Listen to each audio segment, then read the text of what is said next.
Celery seed oil is not just for cooking. I love eating celery, and I cook with it a lot, especially in soups and salads.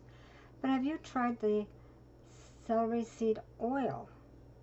Celery has been cultivated since ancient times and was used in ancient Egypt and China.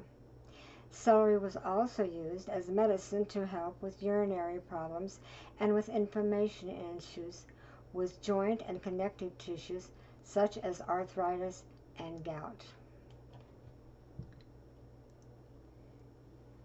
And this is what celery seed oil looks like in the bottle.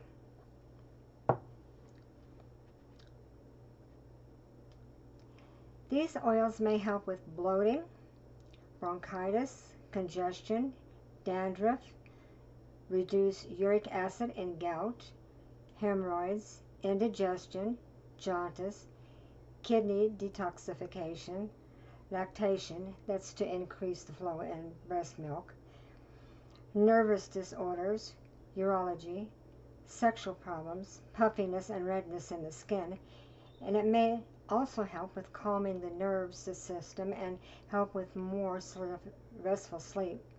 Hope this information is useful. Thank you for joining us. Have a great day. Take care.